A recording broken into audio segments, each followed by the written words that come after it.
Meeting eno yabadde tesobola kubaleka kyekimu.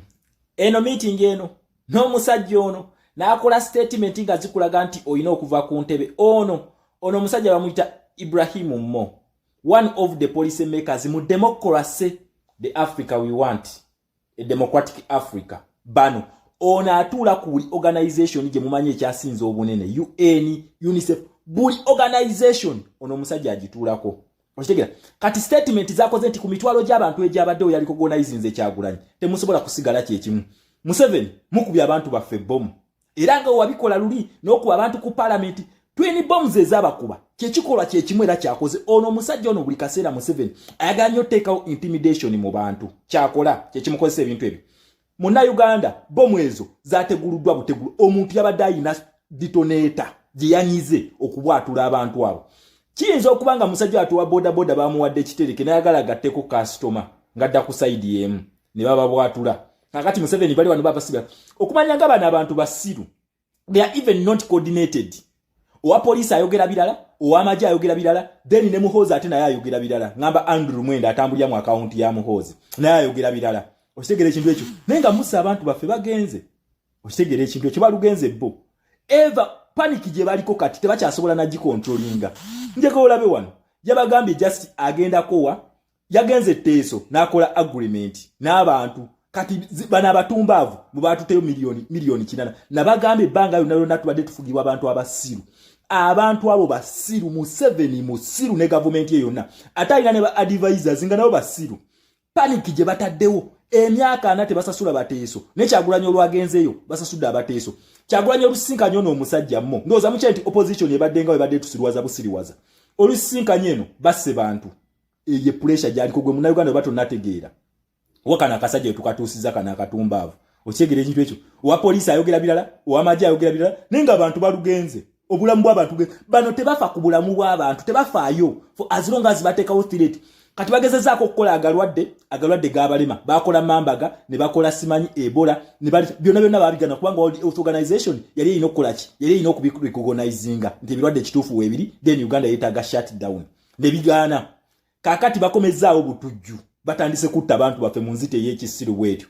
Okitegera musimanyi bano ono akugamba simanyi ba ADF bakwate ka ADF ono akugamba ba suicide ne mananga abantu bano they are stupid naturally.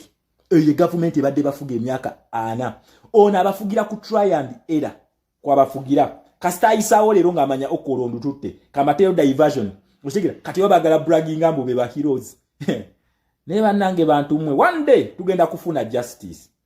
Mwata abantu baffe mu twin bomb zilize mwakuba ku Parliamentary Avenue musa abantu baffe ku bomb ze mwakuba ku City Hall ne mudamu ne mutta abantu erugogo ne ku Ethiopian village. Okitegera ezo bomb nya zonna ziwatuka mu ngeri yemu.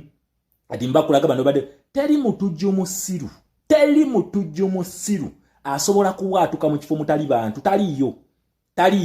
Okitegera ekintu kino naye bano bagamba twazze tubagoberera ne tubakuba mwabakubya amasasi nenga no bwaba atuse bubwatuse UPDF ekugamba baba kubye.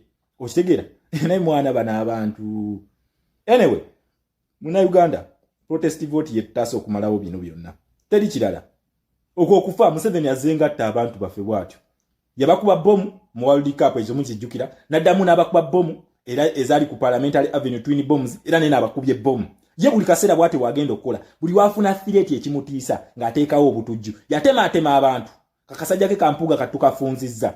Okitegera ekintu kino kati kyalina okubizotingako kyekyo kyakoze. That is what they can do. Aba magezi gabo buli wobanga ofugibwa omuyekera obwongo bwebwo always alowooza kutta. Yensonga lwaki bana Uganda and Africa at large, this is the Africa we want, a democratic Africa. Tyo mutugenda kukuba akalulu oveeko.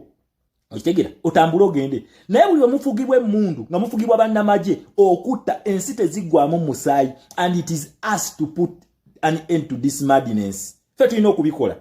Ati batandise okuteekawo obuyekera balina kye bapanga mu kalulu abo baagala kuba abantu baffe bomu naye ku luno nkubuulya leero tojja kgenda nabyo. Okitegera obanga oyagala kutiisatiisa nti abatujju bazze mu kuba abantu baffe bomu mu campaign mukulu ku luno togenda kgenda nabyo. Ensi ekwetoolodde. Okitegera okafala bakeetoolodde ku luno togenda kugenda nabyo byonna bikole naye nga babimanyira babiraba. Uganda eri ku satellite babiraba kati buli wano bukubagana ne statement ziri awo bwo bwennyini already bulaga nti we busiri bujjeyo n'ebifaananyi omuntu eyabwatuse ebifaananyi mubijjeewa Munnayuganda protest vote yekutaasa tutikinga ambulera teri bya opposition you are either with us or not with us you are either NUP or NRM tebakusiriwaza teri kirala teri walendo bya gundi simanyi ono wa opposition simanyi biki you are either NUP or NRM abasigadde bonna babadde bakola ne Museveni ushegere ekintu ekyo so tusabira abantu bafa abafudde nafe fenyini tusabire ensi yaffe naye okusaba n'okukaba tebigenda kumala tulina okukola we ekisinga eno video tegenda kubeera mpanvu n'ebyokusomesa bimpeddeko tujja kuddamu olunaku olw'enkya for God and my country Uganda people power our power naye gwe kyobomanya nti okukyusa ensi n'okumalawo ebikolwa bye bite by'ekitujju nga bikolebwa gavumenti ya Museveni oyo nakyemalira oyo ali mu katiti omutiitiiza essaawa eno feffe nnyini bannansi ffe tugenda okukikola for God and my country Uganda. Yes, all right. Oli kuyogi update civic sinzo bango tuliriza era ng'okola kyamaanyi nnyo okwekumira ku mayengo gano. Ngenda maaso n'obba kulisaayo yonna gye muli yonna gye mugenda maaso n'otutuusaako engalo baganda bange mwenna bali mu diaspora abali mutala w'amayanja mbalamusizaako nnyo abali e Qatar abali Oman bali Dubai abali Saudi Arabia abali mu Canada abali mu US UK muna mbalamusizaako nnyo bagambye nti no gwagala okulanga naffe ennamba y'essimu ye eri ku channel yaffe waggulu ojja kubanga osobola bulungi nnyo tulinkinga kogwa mukwano gwange ali ampuliriza nabagambye ekola mu ngeri ya WhatsApp yokka gwagala okuba tokuba wabula WhatsApp yokka nabayagala tusindikira obubaka ye namba yemu gyoba okozesa gwagala twenga kukirya wansi ekigambo subscribe kikoneko obeerenga otweyungako ddala bulungi nnyo mukwano gwange mpuliriza baganda bange mbagaliza olunaku olulungi so nga muzibulidde bulungi tewali kyennyongerako mweraba wabula tugenda kubanga tukomawo ne information endala nyingi nnyo gwe kyoba okola subscribing ku Yugi Update TV ojja kubanga obeera keeping bwangu oli updated mbagala nnyo olunaku olulungi mweraba.